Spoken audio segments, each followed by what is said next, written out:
Peace in Gaza is once again faltering. Hamas has handed over the bodies of 2 Israelis, but this has not led to an end to the war. Israel is threatening to resume fighting, and Trump has expressed his approval of this. Issues concerning the bodies, disarmament, and governance could lead to the breakdown of the peace agreement.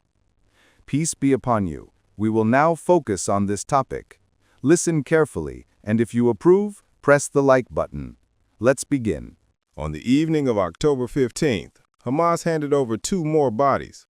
Previously, Hamas had delivered the bodies of 7 of the 28 deceased Israeli hostages, while Israel stated that the 8th body handed over was not one of the hostages. We have fulfilled our obligations under the agreement by handing over all the living Israeli captives in our custody, as well as the bodies that have reached us. Finding and retrieving the remaining bodies, however, requires great effort and special technical means, said a statement from the military wing of Hamas. The statement came after a warning from Israeli Defense Minister Israel Katz, who said that if Hamas failed to comply with the agreement, Israel, in cooperation with the United States, would resume military operations to completely defeat Hamas and achieve its war objectives. Former U.S. President Donald Trump also said that if Hamas did not abide by the agreement, Israel should be allowed to continue the war. Israel will return to the streets the moment I give the word. If they have to go in and crush them, they'll do it, Trump told CNN.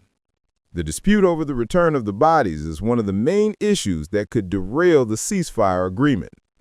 Israel is demanding that in the next stage, Hamas disarm and hand over control of power, something Hamas refuses to do. After a warning from Israel's Ministry of Defense, senior U.S. advisors told journalists that Hamas is working to fulfill its obligation to return the bodies of the hostages it had abducted. This process will take time, as some of them may have died several months ago.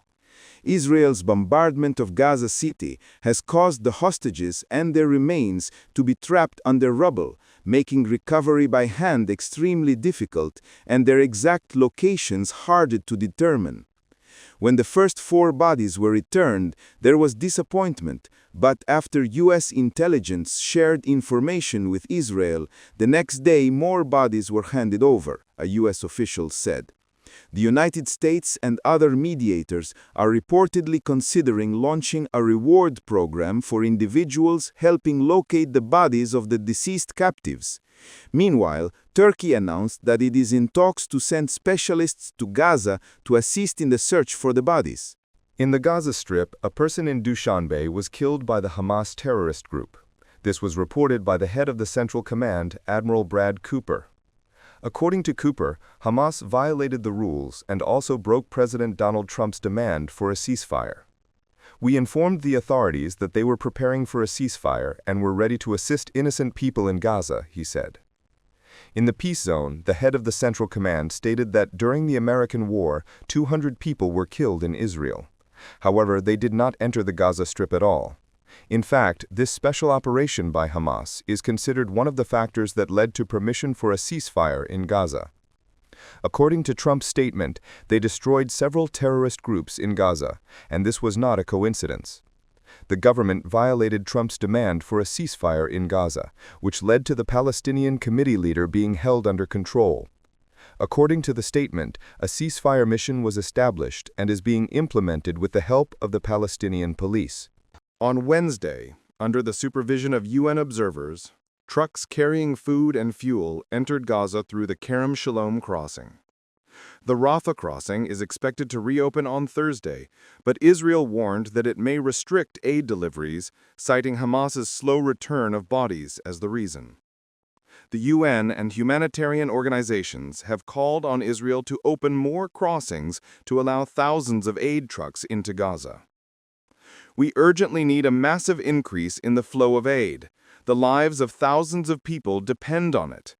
Blocking humanitarian assistance to civilians is not a bargaining tool. It is an obligation under international law, wrote Tom Fletcher, the UN's top humanitarian coordinator. According to doctors, most of the 90 bodies that Israel has so far returned show signs of torture. Their eyes were blindfolded, their hands were bound, and they had been shot in the head. Nearly all of those brought back had their eyes covered, their hands tied, and were shot between the eyes. Almost all of them were executed, said Dr. Ahmad Al-Farah, a staff member at Nasser Hospital in Khan Yunis. This tragedy is not just about the bodies or a political deal. It is about the annihilation of people. If the parties fail to reach a compromise, Gaza may once again become a stage of destruction, and the local population mere actors in the war.